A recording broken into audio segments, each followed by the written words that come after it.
it can be a blessing and a curse, but really you have a lot of power over your time and energy when you're an entrepreneur.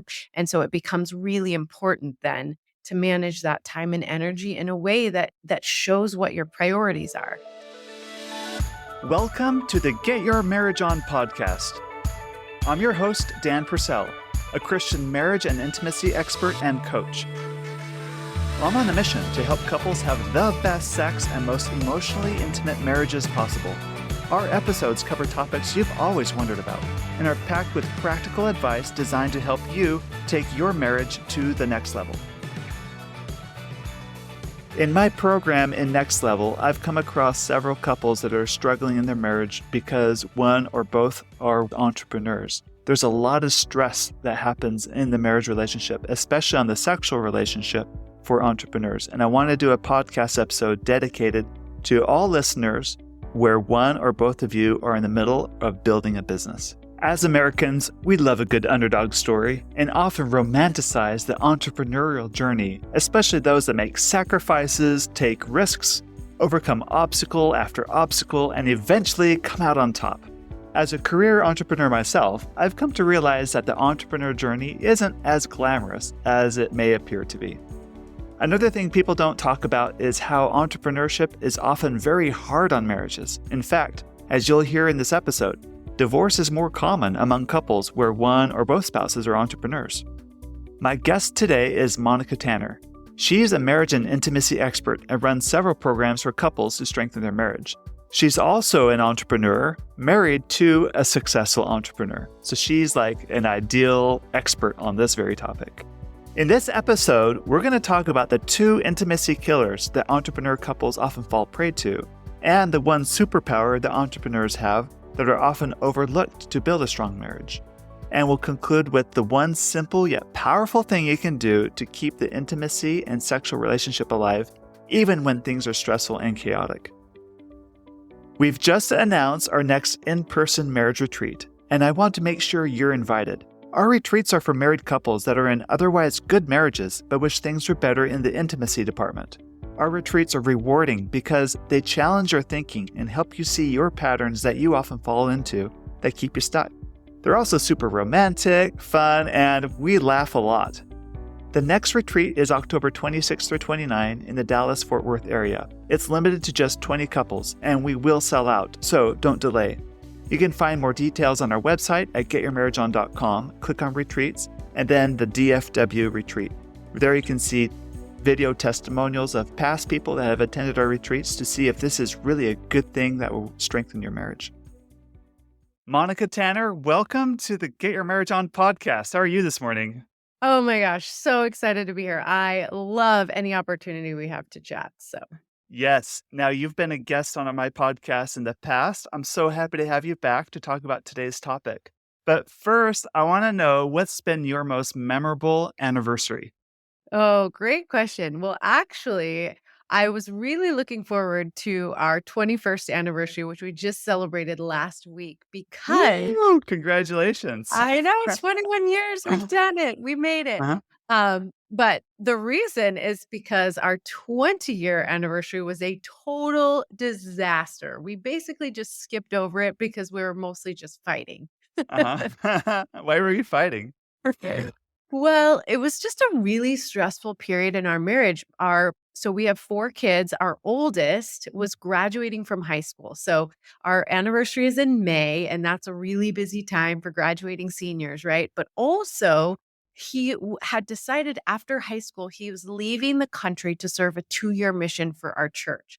And so I was getting him ready not only to graduate from high school, but also helping him pack and get all the things he needed together for this 2-year trip where he was going to be out of the country. I wasn't going to be able to, you know, get him the things that he needed. And so as a mother, I'm, getting him all these medications and these nice shoes and like all of the things that I thought he was going to need for these 2 years. He's been out 9 months now, which is really Uh-huh. amazing. He's 9 months into his 2 years, but Mhm. I was spending a lot of money because he was leaving and I felt like he needed all of these things to be prepared. And my husband, who served the same type of a mission 25 years ago was like, Uh-huh. he doesn't need all that stuff. Why are you spending all of this money? Right. And so I felt like we were constantly battling, not only because it was a really stressful time, but also I was spending an inordinate amount of money to get him ready to go. And I wanted to spend more time with him. And I was really emotional. And so, yes, that was a pretty stressful time. So we just basically skipped over our 20-year anniversary. Yeah, that does not sound like fun to be stressed out like that. You didn't It even go on had a date, you it didn't had even post a photo, you didn't even, like you nothing. just I know, I'm a relationship expert, and I didn't even celebrate our 20-year anniversary. How's that for I awesome? Alright, that's cool. Now, you and your husband are both entrepreneurs, and tell me about what you do entrepreneurially. Yeah, so my husband owns a service-based business that compounding all of that, it gets really busy in the summer. So starting in about May is when his business really, really picks up and takes off. So it was stressful time for him as well. And we go through this. It's May now and he's a Mhm. little bit more stressed. So I think we're going to be talking about that during this episode. But so he does have a service-based business that he runs. And then I have my coaching practice for married couples. So we both run businesses. They're very, very different, but both what we love to do. So So I wanna talk about how entrepreneurship takes a toll on marriages. Are there any statistics that you've found? Like, do I don't know, do entrepreneurial couples have a higher divorce rate than the national average? yeah, so it's really interesting because as we were talking before we started recording, I've never been able to pinpoint like an exact study to be able to quote you officially that that is the case. But I did learn that from another one of our peers in who is a sex therapist who says that entrepreneurs have a higher divorce rate. And looking into it, just, with my Google search, it is cited on a lot of attorneys' websites. So it's possible that attorneys just have more experience with entrepreneurial couples because it's probably more complicated to go through the divorce proceedings and all of that when you do own a business, either, in your one of you or both of you. So, Gotcha. So why would that be? What is it that makes entrepreneur couples, you know, more divorce ready, I guess you yeah, could so say? that's what makes it really interesting is because you read the statistic and as an entrepreneur, I'm like, yeah, that makes sense. There are a lot of reasons why owning a business in your marriage would make that divorce rate a little bit higher. And so some of those reasons include businesses require a lot of attention, especially in the beginning, right? So entrepreneurs are very, very focused on building this business, making it work. And a lot of people will say, I'm doing this for the family, but it's all consuming. I mean, all of your attention, your energy, your financial resources, and your time are going towards this thing and so often, if your spouse is not a part of the business, they're going to feel very neglected unless they are in on the vision, they're on board, they understand that it's going to be a season of sacrifice for everyone in the family, not only energetically, but financially and all the other things. So it's really important to be on the same page, to have really good communication skills and things like that. So that's probably one of the biggest reasons why entrepreneurs have a higher divorce rate, but also just the stress involved. I mean, marriage and family life, those are things that never sleep, right? You're always married, you always have those family, children responsibilities, but when you have a business, you're not clocking in, clocking out. It's like you're always on. You're Mhm. always in charge of that business. So no matter what, it permeates your thoughts and you have to be really intentional about how you manage your time and your energy. Mhm. In light of all the problems and the stress and the attention and the energy that businesses consume when you're Uh-huh. an entrepreneur, what are some strategies that couples do to still maintain balance so that they have a strong marriage as well as a strong business?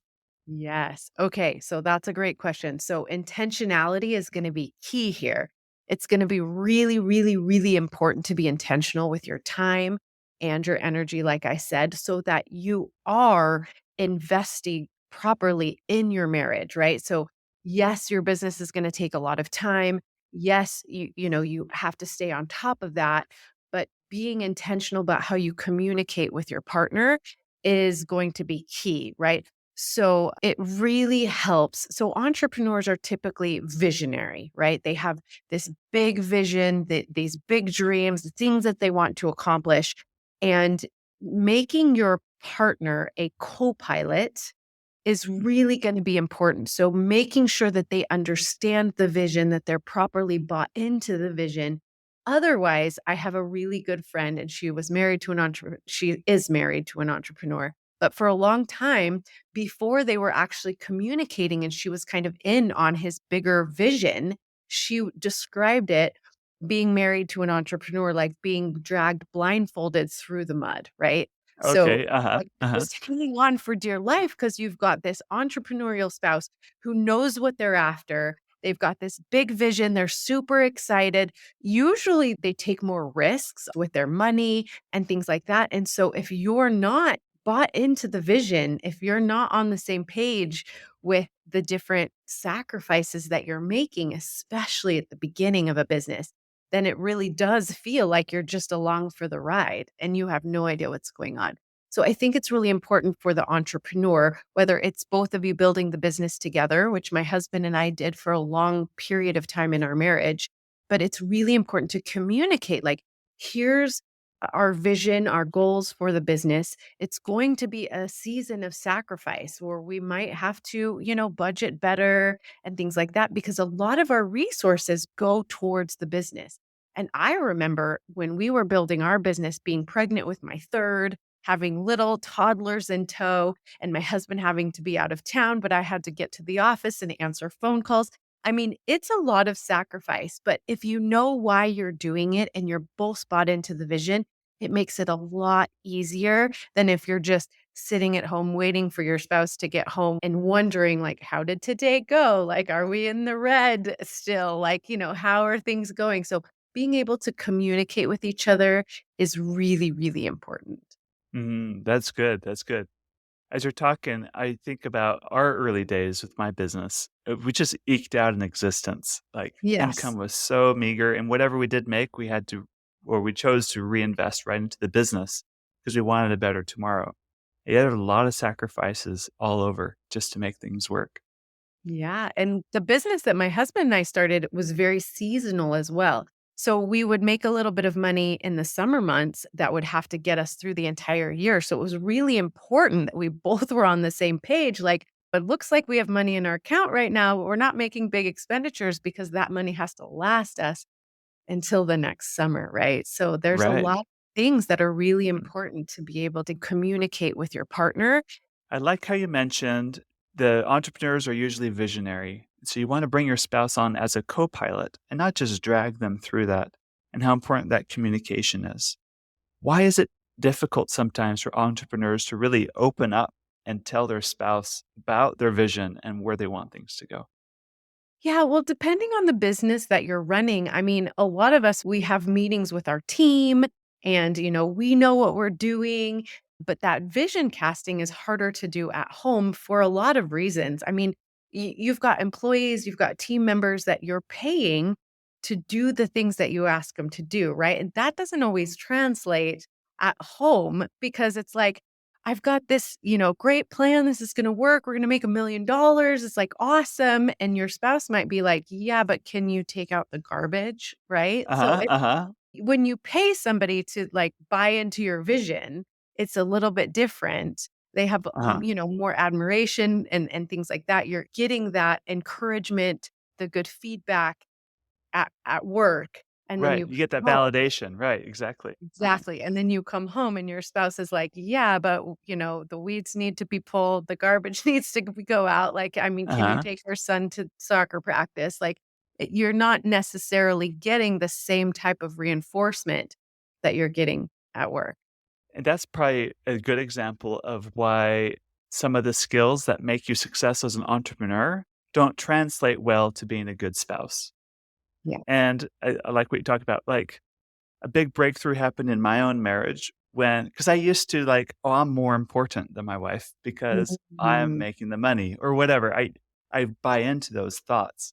Right. And I came by them honestly, but, when I really sat down to think about it, and if my wife is really an equal with me, then an hour of my time is just as valuable as an hour of her time. But I used to not treat her time like she can do the crumbs while I do the important things. It's kind of the way we would go about our marriage. So it created this inequality that wasn't fair for both of us. Yeah. And it's very common. I mean, Uh-huh. especially with the division of labor like that, when you are bringing home the paycheck, bringing home the money, it feels more important than changing the diapers and the laundry and, those types of things. Mhm. But yeah, you have to get to the point where you realize.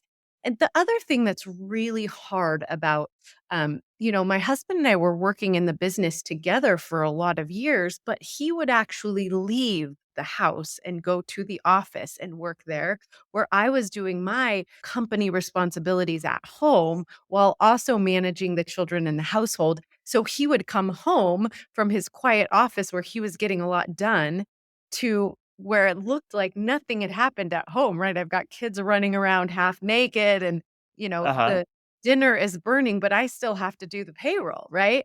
So Right. it's like, you get home and you're like, wait, I got all this stuff done at the office. Nothing's been done here, but you're not aware of, everything that's going on behind the scenes. Right, and how you're constantly interrupted at home every moment, so you can't, like, dig into one thing long enough to complete it, right? Exactly. Oh, when I finally had to replace myself in the business was after I had my third baby and I'm like trying to write paychecks, but she needs to be nursed. She's not going Uh-huh. to make, so it was like a matter of, get somebody to do the payroll and the accounting or, you know, take me to the funny farm because I can't do it all, right? It's just like the house is burning down and I'm trying to meet the payroll deadlines. It wasn't working out very well. No. Are there other skills that entrepreneurs have that make them successful at work, but don't translate well to, their marriage? Yeah. I think the biggest thing is really the stress of owning a business. It just never sleeps. And so something that I talk a lot about with my clients is having stress reducing conversations, is being able to detach from that because it's really hard. I mean, for my husband when we go on vacation now, I mean, it's like he's not there. There are employees that are amazing and we've got managers that, can run things and do things phenomenally, but it's like the fires still come to him. So it's really hard to completely unplug. And so being intentional at home each day and having the skill sets to be able to have those kind of stress reducing conversations with each other is really important. So being able to really listen with the intent of understanding each other's experience, those types of skills become really, really important to build up. That's good, that's good. And when you said that reminds me, when I started my business, I had a web hosting company, and that's for websites that needed hosting. We went on this trip, and as we were leaving, my cell phone started beeping, saying there was some problems, some alerts, and we looked into it, and there was a car accident that caused the fiber optic line to sever, which Oh, no. brought everything down. So all like 200 or so websites I was hosting were all down. There was absolutely nothing I could do about it. We were heading, had no cell reception, and I was a basket case. I could not Yeah, enjoy my vacation because right. all I could think about is all these angry customers and how I'd have to fix it for them, and I Yeah. had And zero you're power to you're do the that. only Right, one that can do it, right? Like, right. you're the only one that can manage all these angry customers, right? It's a lot of responsibility. But it made for a miserable vacation because I couldn't relax. I couldn't enjoy it. And so those around me, unfortunately, got the brunt of that. So I coach a few clients. Two of them come to mind. And in this case, they both happen to have wives who have businesses that are really successful. So they've become more of the supporting role. And I don't think this is gender specific, but these two come to mind, happen to be in this situation, and they're so frustrated with their sexual relationship because spouse just is never like present.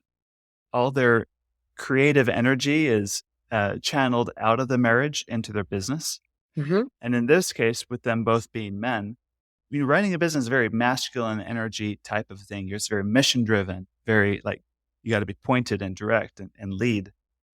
And so uh, their wives are not stepping into their feminine energy at home, and that's creating a lot of friction. And what would you say to these men? And it doesn't have to be just men, but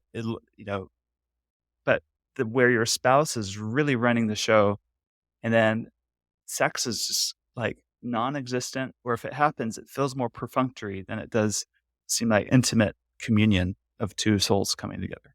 Yeah. So definitely what I would say about that is I think the two biggest obstacles that a business owner who is in a sexual marriage relationship have to overcome is the stress. Like the two enemies to a good sexual relationship is stress and resentment. And so I can definitely speak to this right now because I'm in a big push right now. I am launching my brand new passionate marriage membership, and it's taking a lot of, like you said, my creative energy. I'm staying up very late and working on, the things that are required in an intense launch period, right? And I can see that my husband is getting a little frustrated because he's going to bed by himself. In the morning, I'm like out of bed, like gotta go. He's like wanting to snuggle, and I'm like, I have all these things on my list, right? And so the enemies of a great sexual relationship are coming into play where it's the stress that I'm feeling of getting everything done during this big push and the resentment that both of us are probably feeling, him more than I, because I'm not there, right? I'm not going to bed at the same time as him. I'm waking up in the morning before we're getting to like really get into our snuggle time. And so those two things I think are really important. And the way I would say to combat that is a really good communication. Like this morning, I was like, I know, like I owe you some time, right? And I'm going to get to you this weekend. Like I promise my launch ends on Thursday. So, Friday night, I'm all yours, except for the fact that I'm actually going out of town with my daughters. Like, Sunday, I'm all yours, like, I promise. Like, so, setting a kind of an end date, like, communicating, like, "I see you, I know that, we're not getting our time together," and so, like, setting up a time where, like, we can kind of make up for that is good because it gives him something to look forward to, like, this isn't gonna last forever. So communicating, setting time aside, and really honestly, it really is all about communication. It's about both partners being able to talk about what it is that they are feeling with all of the stress to prevent the resentment that will be formed if you don't speak up about how you're feeling, but also important for both spouses to really seek for understanding, right? Like I know my husband likes to have time with me, and of course I like to have time with him too. So being able to hear more than him complaining about whatever, it's like me hearing like, "Yes, you're missing your snuggle time. You're missing that emotional, physical, sexual connection that we usually enjoy together." And being able to be intentional about, "Hey, okay, here's the period of time where this is going to last. Here's where it's going to be over. Like, let's set something up that we can both get really excited about to celebrate the end of the launch and, the time that we have to spend together, things like that." So I think that really comes into play when you're managing stress and resentment, but also building in some systems like date night, like daily connections, right? Where you're setting aside time where not only it's helpful for me because now I'm, like, out of the stress. I'm going, "Okay, let's have a conversation where it's just the 2 of us. We're minimizing distractions, and we're talking about things that are not stressful, that are light and fun and exciting and planning for, when it's over and things like that." So that manages the stress, but being able to talk about each of our feelings. So in your case, the husband, them being able to have a set aside time where they can talk about their feelings or things that are exciting to them or whatever, is going to help manage their resentment. So you want to manage the two kind of intimacy killers, which are stress and resentment. That's good. And I liked your example of how you're like, I see you. I know that I haven't given you what you need, but I promise on this day it'll happen. Any tips or advice from the other direction? Like, what if it was your husband coming to you saying, Monica, what about me? Like, what are some strategies he can use or shifts he can take that help create that, Yeah, so I communicate know that for better? me in this period, like him taking an interest in what's happening with me is really, really helpful. So when he's like, Helpful "Hey, how'd for it go?" him, helpful for you. It's helpful for me, like, it turns me towards him, like, "Oh, he really is my support system, and I wanna be there for him and hear his experience," right? So, but for him to kinda do it first, because I forget. Like, I'm in the launch, I'm, like, thinking about these things, but when he's like, "Hey, how'd it go today? How did that live go? How what are your numbers like? Are you excited?" Like, whatever. Like, when he turns towards me like that, it's easier for me to turn towards him and be like, "Oh, yeah, it's great. Thank you for taking an interest. How are you doing?" So, I think that's something really important is to go first, and Yes. to Uh-huh. show an interest that even though you might not be a part of what I'm doing, it's important to you because it's important to me. Good. Good. Good. Very good. Anything else? I cannot overstress knowing how to communicate. Like when he reaches over and hugs me in the morning and I'm like, "Oh, I love this, but I got to get up because I've got this appointment or I've got something that I need to do." It's really just saying, "Oh, like I'm going to miss you," or like the little comments of saying like, "Hey, this is really important to me. I love, see cuz here's the thing, I think it's really is sexy, like, for me, when things are going well, like, I feel confident, I feel sexy, like, I wanna pour into the relationship, but when things aren't going well, if my numbers aren't where I want them to be, that's kind of a blow, but when he's encouraging and loving and, like, still thinks I'm super sexy and loves me no matter what, I think that's important. It's like that encouragement, that communication, that like, "Hey, like, I want you. Like, I'm here. I want you. I see that you're busy and, you've got these things going on, but I'm just letting you know I'm here and you are super hot and sexy to me regardless." Like, that's a huge turn on. Great. So, what are any benefits that come from being an entrepreneurial couple? Yeah, so that's what's so amazing about owning your own business because yes, it's hard and yes, it's stressful, but there is so much freedom that comes, time freedom, energy freedom, and things like that. You're the boss. So you get to set it up. And that it can be really good and it can also be really bad because your spouse is like, wait, you're the boss. Why can't you take off and pick up the kids or whatever, right? So it can be a blessing and a curse. But really, you have a lot of power over your time and energy when you're an entrepreneur. And so it becomes really important then to manage that time and energy in a way that shows what your priorities are. So of course there will be seasons of misalignment, but as you kind of roll and get your rhythm and things like that, it's important to really prioritize your family and your relationship and you can do that so much better when you're an entrepreneur. That's good. Well, let's shift gears a bit and talk about, let's say you're a couple, you're communicating better, you're setting better boundaries, you're managing stress and resentment, those two big intimacy killers that you mentioned. What are some creative date ideas that spouses can do to just up the ante more in their relationship? If you've been married for a really long time, sometimes you fall into a rut, like we go out to dinner, we go see a movie, we come home, Right. Uh-huh. whatever. So I think role play is really fun, but if you're a little bit anxious about that, it's just like if you can channel the fun, flirty energy by acting like it's the first time that you're Uh-huh. meeting, Uh-huh. it's like I am having so much fun with that. So, like, we go to a restaurant, maybe that has a bar or, has a waiting area, and you just greet each other as if it's the first time you've ever met, like, "Hey." How are you? Like, and then you choose to have dinner together like you haven't been married for 25 years, right? Uh-huh, So right. I think that's really fun. And then if you can bring in some aspects of role play, like, I act like I'm a traveling nurse or something, and my husband is a surgeon and whatever. Like, Uh-huh, right. you Uh-huh. kind of bring in these elements of something a little bit different, something a little bit new. That kind of I think that kind of creative energy translates really well into the bedroom. That's right. You can get, like, a new outfit just for the date, wear a new Yeah. scent, like, there's so many fun ways you can, like, go with that.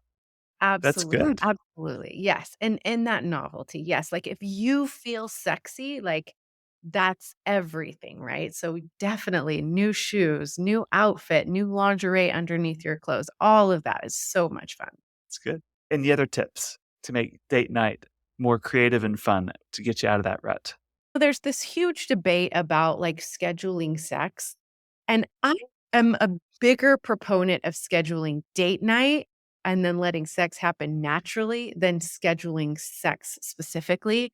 So, Uh-huh. I think if you just make sure that you're doing everything for date night where you have enough energy for sex afterwards is really important. So that means putting it on the schedule. That means planning in advance. That means building up anticipation. That means knowing what you're doing so that if you're going to be out late, you take a nap before or manage what time you go to bed leading up to date night, right? So if you make date night really really a priority and you're planning it in and planning for it, then you'll look forward to the sexual encounter afterwards. So I think that's so, so, so important. That's very good. Monica, tell us about your launch. Tell us where people can find you online and all that good stuff. Yeah, thank you so much. So the easiest place to find me is on my website, monicatanner.com. Super simple. You can find information about podcasts and all of those things. But right now, I am launching the Passionate Marriage Membership, which is for husbands and wives who are looking to up level in communication, connection, conflict resolution, commitment, all of the amazing things, and especially intimacy. I tried to make it just really, really accessible. It's a good companion to other courses, to therapy, or just wanting to have more fun together. It's literally less than $1 a day, and you're investing in your marriage, and you're going to get really awesome skill sets that are supported with all of the resources that you're going to get inside the membership. So it's super, super fun. And you can learn more about that by going to secretsofhappilyeverafter.com/PM club. And something really interesting that I'll share with you is some people have come to me and they're like, "Oh, I follow all of these experts like Dan Purcell and Amanda Lauder and you and Tammy Hill." And I was like, "You know what's amazing is they're all so phenomenal, like, and we're all friends and we all work together and we all teach very similar content. So the great thing is you can follow all of us, but, like, go to our podcasts or our programs or whatever and just look through and see what applies to your marriage the most right now and just dig into that because we all work together and teach such complementary concepts. So I love working with you and, having our people kind of go back and forth because we talk about a lot of the same things, but we have very different experiences and voices, right? Like you're a man in the software industry and that's how you talk about things. Like I'm a woman with lots of children and whatever. And so it's like we talk about things in different ways that I think appeal to different people at different times, but it's all so important and so good. That's so good. Thank you, Monica. Yeah, you bet. Thank you for listening to today's episode. If you're interested in accelerating growth in your marriage, either sexually, emotionally, or spiritually, I want to invite you to work with me in my affordable coaching program called Next Level. More information about Next Level and my fun and sexy apps for couples are available at getyourmarriageon.com. Please also don't forget to subscribe to this podcast so you don't miss a single episode. And be sure to tell your married friends. I promise, they will thank you for life. Now go get your marriage on.